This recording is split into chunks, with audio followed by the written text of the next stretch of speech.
Bienvenidos a la área de medicina forense. Hoy vamos a ver el tema de identificación médico-legal, ya desde un aspecto médico forense y policíaco. Mi nombre es Alejandro Álvarez González. La identificación médico-legal tiene dos aspectos: los métodos generales, que incluye la raza, la edad, sexo, la talla, pero también los métodos específicos, como por ejemplo los datos antropométricos, el retrato hablado, las metodologías odontológicas, los métodos sanguíneos, la escritura y la voz. Vamos a comenzar entonces, dentro de los métodos generales, determinando el sexo. ¿Cómo se determina el sexo de una persona? Si el cuerpo está entero, pues únicamente tenemos que ver los genitales. Si tiene vagina, si tiene glítoris, si tiene labios mayores, labios menores, ovarios, útero, pues prácticamente es una mujer. Pues si es un sexo masculino, va a tener los testículos, el pene, las gónadas, como la próstata, va a ser masculino. Pero, ¿qué pasa cuando no tenemos los genitales? Los genitales internos, de repente solo tenemos una mancha de sangre. Entonces podemos hacer un examen que se llama el sexo cromatínico. El sexo cromatínico lo realizamos cuando encontramos manchas de sangre en la escena. En la escena que prácticamente no es sangre de la víctima, sino que hay otro tipo de sangre por efecto de que hubo alguna lucha, entonces hubo sangrado del agresor y quedó esa sangre ahí en la escena. Entonces podemos determinar si era mujer o era del sexo masculino. ¿Cómo lo podemos hacer? Con técnicas especiales, técnicas especiales que nos miran los cromosomas, los factores XY y XX. XY, estamos hablando que la parte Y es el sexo cromatínico en los hombres y las XX es en la mujer. Entonces podemos hacer un estudio de esa sangre y determinar que es de mujer o de hombre esa sangre que encontramos en la escena. También podemos determinar el sexo de una persona estudiando los huesos, como por ejemplo, ¿qué? El proceso mastoideo. El proceso mastoideo es esta región que tenemos acá, en la parte posterior de la oreja. Ahí en el hombre se va a sentir una protuberancia bien grande, pero la mujer va a ser casi plano, como tenemos aquí este ejemplo del video. También podemos identificar el sexo de la persona estudiando la pelvis. La pelvis de la mujer es muy diferente a la pelvis del hombre. Las espinas ilíacas bien prominentes con un sacro bien elevado nos va a dar una pelvis triangular. Esto significa que es de un hombre, pero unas espinas ilíacas bien cortas que tienen aproximadamente entre 9.5 a 11 centímetros de distancia entre uno y el otro y un sacro más bajo, entonces nos va a dar un diámetro más grande y eso nos dice que es una pelvis de mujer, por lo tanto puede tener un hijo o puede pasar por el canal del parto un niño. ¿Sí? Esas son técnicas antropométricas o forenses que podemos estudiar, identificar el sexo de una persona a través del estudio de los huesos.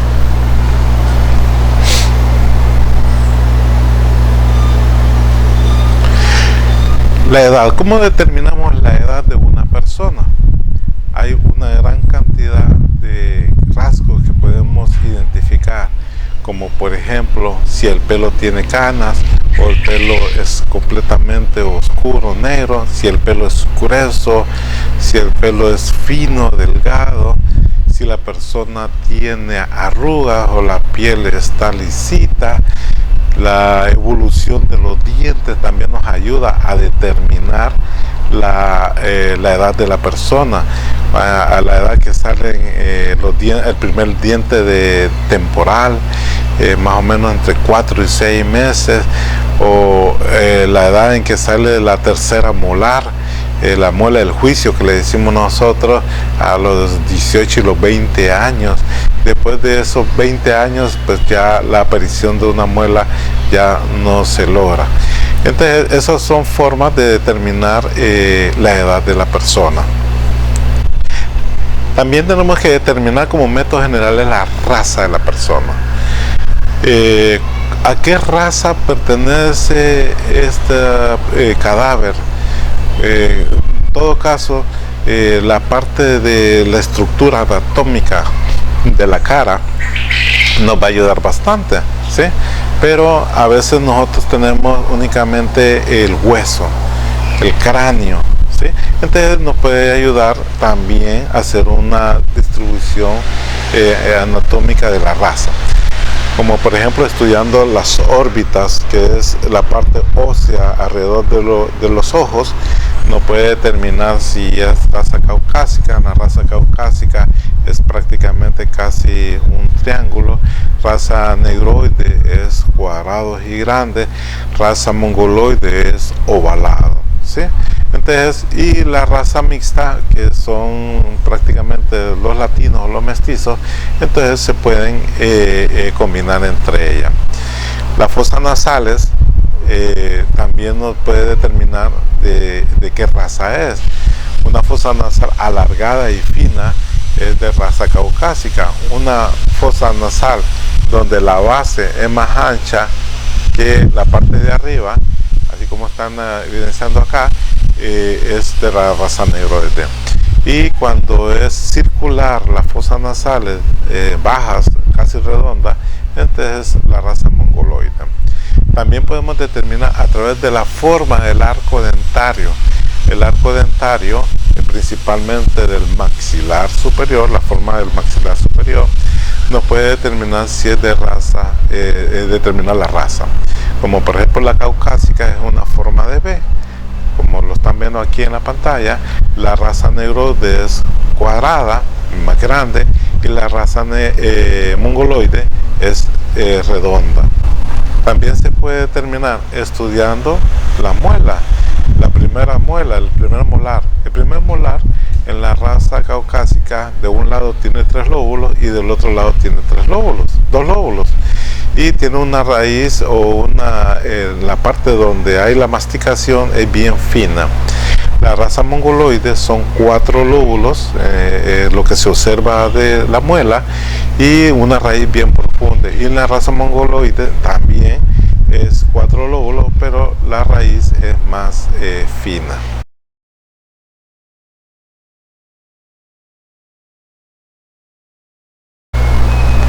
Volviendo a los elementos individuales, ya esta técnica nos va a identificar a la persona, a una persona, no a un grupo, sino a una persona.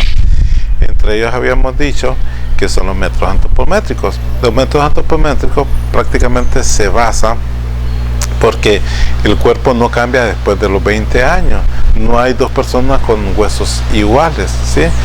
Entonces, todo eso nos sirve como elemento de prueba con esta característica. Y lo otro es que utiliza instrumentos sencillos, fáciles de utilizar y baratos, que es una cinta métrica. Y hay especialistas en esa área que pueden identificar los huesos de un cadáver, a identificarla a quién les pertenece, midiendo la longitud del grueso, el grosor del grueso, el diámetro de los huesos. Todo eso nos vamos a identificar las lesiones que tenían los huesos, las enfermedades que sufrieron los huesos. Nos ayudan a hacer métodos antropométricos para identificar una persona. El otro son los métodos ontológicos. Los métodos ontológicos es identificar a la persona a través del estudio de la dentadura. La dentadura es muy importante porque tenemos evidencia de que esa dentadura no es de cualquier persona, sino que es de solo una persona. Y esa persona va a tener los rasgos que adquirió cuando nació y cuando creció, y todas las deformidades que tuvo en su crecimiento también las va a tener igual, ¿sí? Entonces la dentadura, como al principio dijimos, vemos la forma del arco dentario, vemos la posición de los dientes, las alteraciones congénitas de los dientes, la ausencia de los dientes, el tamaño de los dientes, el grosor de los dientes. Todo eso lo vamos a comparar en la mordedura que lo vamos a encontrar en la víctima. Esa víctima va a presentar una imagen de la boca grabada sobre la piel, y eso lo vamos a estudiar con todas estas características, que la vamos a comparar con los datos odontológicos de la persona desconocida o de un sospechoso. Podemos buscar el expediente del odontólogo, y en el expediente del odontólogo va a tener lo que es el odontograma. El odontograma nos va a decir cuántas lesiones tenía, cuántas caries, cuántas obturaciones, cuántas reparaciones, qué anormalidades congénitas, y van a estar dibujadas. Pero también el expediente odontólogo va a tener radiografías, y con esas radiografías y todos esos datos que están en el expediente odontológico podemos hacer identificación en caso de que queramos hacer una identificación de un cadáver desconocido. Pero también podemos hacer en caso de que sea una mordedura. Comparamos la imagen que está grabada en la piel de la víctima con un molde de la dentadura del sospechoso. Entonces se hace una comparación entre ellos para ver si son idénticos. Pero además de eso, de determinar la imagen, entonces podemos determinar algunas sustancias que quedan en la mordedura, como la saliva, como la sangre del agresor sobre la víctima, o algún resto de epitelio de la boca que queda en la herida. Y eso le podemos hacer varios estudios, como por ejemplo el ADN para identificar. Otro estudio que le podemos hacer es lo que son enfermedades infectocontagiosas, porque acuérdense que el demostrar que se le transmitió una enfermedad a una víctima, por ejemplo de acoso sexual, de delitos de violación, en donde haya mordeduras, y que esta mordedura presente signos de que sufrió una transmisión de enfermedad incurable, o como por ejemplo el SIDA, la hepatitis, o puede ser curable, como por ejemplo la sífilis, pero en nuestro código aumenta o agrava la pena cuando hay la transmisión de enfermedades infectocontagiosas. La mordedura no solo se busca o se investiga en el cuerpo humano, sino que también lo podemos estudiar en frutas, como por ejemplo una manzana, una pera, un mango, un guineo. Queda la forma de la dentadura en la fruta, y ahí podemos hacer estudios comparativos con el sospechoso.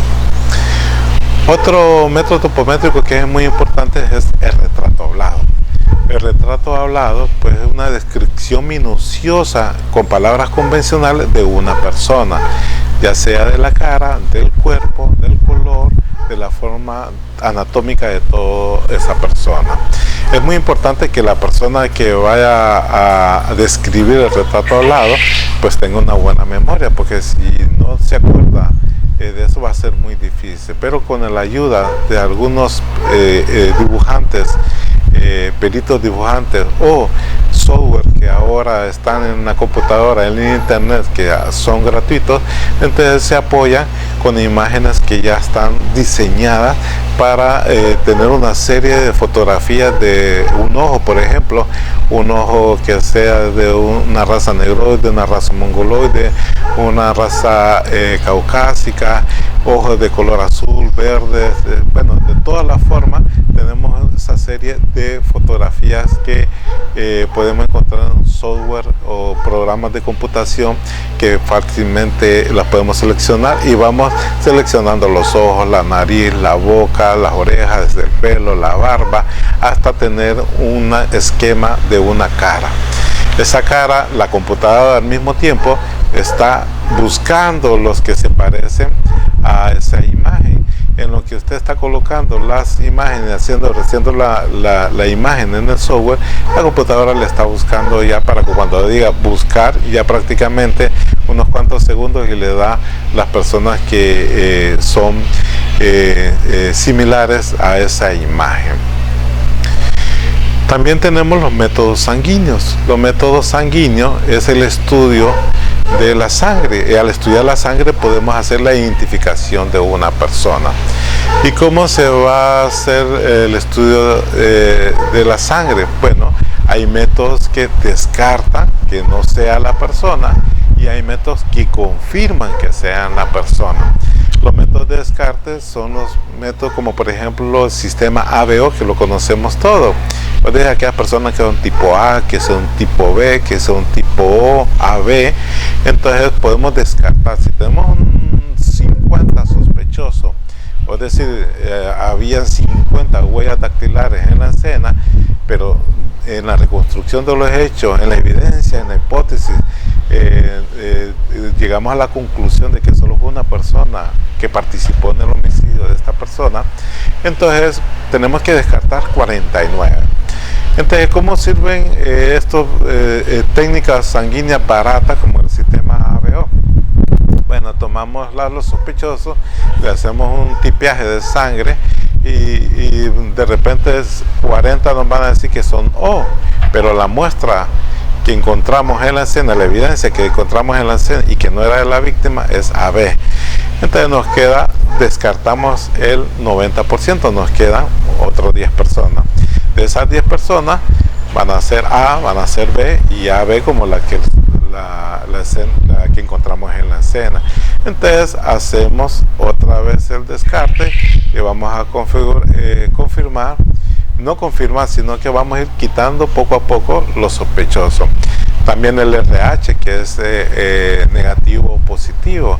Otro método que tenemos es el sistema MNS, es decir, parecido al sistema APO. Y así hay una gran cantidad que podemos descartar. Pero ahora ya tenemos un sospechoso, ya tenemos la muestra de la víctima, ya tenemos la muestra, el estudio de la sangre que creemos que es del sospechoso encontrada en la escena. Tenemos que compararla con el sospechoso, y entonces lo que tenemos que hacer es una confirmación. Esa confirmación nos va a dar dos resultados: que no sea la sangre de él o que sea la de él. Entonces hacemos el ADN. El ADN, si nos sale 99.99%, estamos confirmando que es la de él. Pero ¿por qué razón 99.99%? ¿Por qué el laboratorio no dice el 100%? Porque puede existir un gemelo, y un gemelo homocigótico univitelino, es decir, de la misma placenta, del mismo óvulo, nacieron. Es casi decir como un clon, pero un clon natural. Entonces los dos van a tener la misma sangre idéntica, pero por esa razón los laboratorios solo le dice a usted 99.999% de parentesco, que prácticamente no se puede dudar de ese elemento probatorio. Ese es el ADN. El ADN, acuérdense que son dos tipos: el ADN nuclear y el ADN mitocondrial. El ADN nuclear lo vamos a sacar o lo vamos a obtener del núcleo de la célula. Entonces necesitamos células que estén vivas, que estén utilizables, que no tengan putrefacción. Entonces, que no haya descomposición, porque si no se pierde el ADN, no se puede hacer ningún estudio. El otro ADN, este es muy importante porque viene del padre y de la madre. Acuérdense que el ADN mío, 50% de mi padre, 50% de mi madre. Y a través de esos dos rasgos podemos identificar mi ADN. El ADN que puedo dejar ahí en la escena, con el ADN que es mío, si es mío, va a ser prácticamente el 100% idéntico. Entonces no hay duda con respecto a la prueba de ADN. Pero también tenemos en aquellos casos de que no existe el ADN en un núcleo. No, por ejemplo, la saliva no tiene núcleo. Entonces tenemos que hacerle el ADN mitocondrial. El ADN mitocondrial lo podemos hacer en cualquier lado: en el pelo, en las uñas, en las huellas dactilares, en las heces, en las orinas, en líquido gástrico, cualquier lado que ustedes quieran. Pero el ADN mitocondrial solo es de la madre, 100% igual a la madre. Aquí no va a estudiarse al padre porque el ADN mitocondrial proviene nada más de la madre. Pero también es otro método para identificar a una persona. Esos son métodos confirmatorios. También tenemos otro método que son las cicatrices o los tatuajes. Son únicos en una persona. Puede ser que el mismo autor de hacer un tatuaje lo hizo a 3 personas el mismo día y la misma figura, pero siempre van a ser distintas. Entonces los tatuajes pueden identificar a una persona. Las cicatrices, como en este cuadro, también identifica, porque hay tatuajes, hay cicatrices que son de tipo queloide, que son de deforme, hay tatuajes de tipo quirúrgicos, hay tatuajes que se utilizan la utilización de drogas, hay tatuajes identificados como identificativos, como por ejemplo me identifican la profesión que tiene, si es un militar, si es una persona que pertenece a una mara, tienen dibujados esos tatuajes. Entonces de esa forma nos puede identificar tanto al grupo que pertenece, pero también puede identificar a la persona. Otros 2 métodos que existen son el método de la escritura y el método de la voz grabada. El método de la escritura es cuando tenemos documentos que han sido enviados a la víctima, como por ejemplo una amenaza de muerte, y la persona entonces cree que fue una persona en específico, una persona que ya le había hecho alguna amenaza verbal. Entonces vamos a tener que citar a esta persona, hacerle un dictado para comparar ese dictado con la amenaza que recibió el denunciante. Pero también tenemos que conseguir un documento indubitado. El documento indubitado es aquel que no tenemos duda, como por ejemplo una escritura, algo que haya hecho el notario, que haya confirmado que era letra y forma de cómo lo hizo esta persona, ¿sí? Y tenemos que comparar esos 3 documentos: el documento cuestionado, que es la carta de amenaza, el documento indubitado, que es antes de la amenaza, y el dictado, y se van a comparar y van a dar. El estudio consiste en las cualidades, las líneas, la dirección, la profundidad, los errores. Todo eso lo vamos a identificar como método de escritura. También tenemos otro método que es el de la voz grabada. Acuérdense, hay amenazas a través del teléfono, hay amenazas a través de grabaciones. Entonces podemos identificar estudiando las ondas sonoras de la voz, de la articulación de una voz. Pero desgraciadamente la voz ahora se puede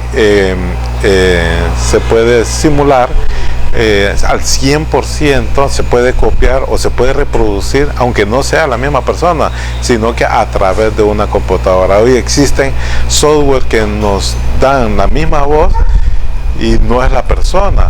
Entonces tenemos que tener mucho cuidado como presentarlo como medio de prueba si no sabemos la procedencia. Si tenemos seguridad de la procedencia, podemos presentarlo como elemento de prueba. Pero si de repente apareció una voz grabada, un cassette, un CD, y que no sabemos de dónde proviene, no lo podemos presentar porque puede ser grabada con un software y es 100% idéntica con la del sospechoso. Entonces hay que tener mucho cuidado con ese tipo de evidencia. Bueno, con esto hemos terminado algunos aspectos generales sobre la identificación médico-legal de una persona. Acuérdense que trato de dar lo mejor que podemos aquí, conocimientos, justicia, para que el derecho prevalezca principalmente. Muchas gracias. Mi nombre es Alejandro Álvarez. Vamos a dar otros videos en relación a lo que es medicina forense.